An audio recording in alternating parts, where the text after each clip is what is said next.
let's look at an example to see how the different two exams work. Okay, suppose I believe, like who is it, Kevin Kline's character in A Fish Called Wanda, that Aristotle was a Belgian.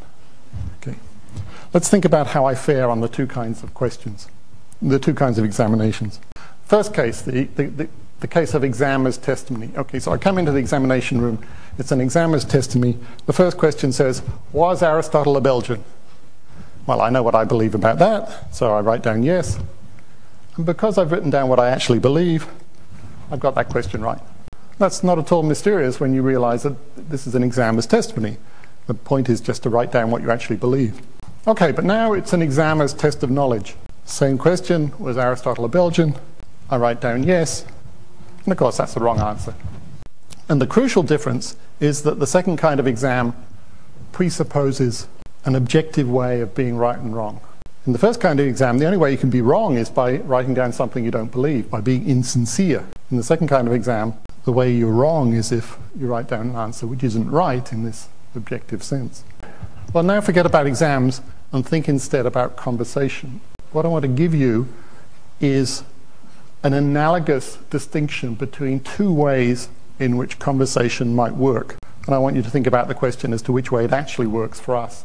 Okay, so the first one we might call conversation as testimony. And the aim of conversation as testimony is just to say what you believe. Okay, so as long as you're sincere all the time, you say what you believe, then you're doing everything right by the standards of conversation as testimony. The second, by analogy with the case of the second kind of exam, I'll call conversation as test of knowledge. And here the idea is that, well, you don't say that Aristotle was a Belgian unless Aristotle actually was a Belgian. So which kind do we actually have? Well, obviously, the second kind. After all, think how it would go if we had the first kind. So this is an example of what conversation as testimony would be like in a practical case. Okay, so imagine me, again, believing that Aristotle is a Belgian. I think that's an interesting fact, so I tell you about it. I say, Aristotle was a Belgian.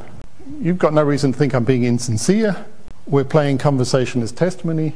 So what I've said is right by the only standards applicable in the game. You think it's an interesting move, so you say, oh, that's interesting. And then you go on and express your own belief. You say, Aristotle wasn't a Belgian, and neither was Plato. Okay, so you've made your move in this conversational game. Clearly, we want to say that the two people here disagree with one another. They disagree with one another about whether Aristotle was a Belgian. But in this game, there's no room for disagreements of that kind. So it's as if our disagreements are just sliding past one another. They're not engaging.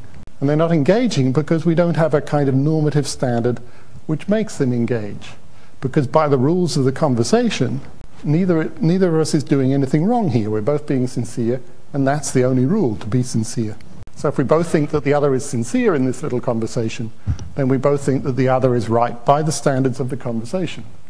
So we both go home saying, oh, I had an interesting conversation this afternoon, and without any sense that there's, as it were, a disagreement here which might need to be resolved. So the question is, what does it take to stop conversation from being like that all the time, to make conversation stick, or as it were? What I mean by saying to make conversation tacky. What do we need to make our disagreements grip, so they're not sliding past one another in this way? Well, basically what we need is another kind of conversational standard or norm, as well as that of sincerity. We still expect people to be sincere most of the time, to say what they actually think. But we need something more than that. Roughly speaking, what we need is the assumption that our claims have to meet an objective standard of being right and wrong.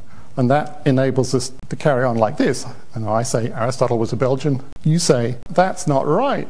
He was a Greek, like Plato. So that's the normal kind of move. And that's the kind of move which we saw wasn't available to us if conversation is just conversation as testimony.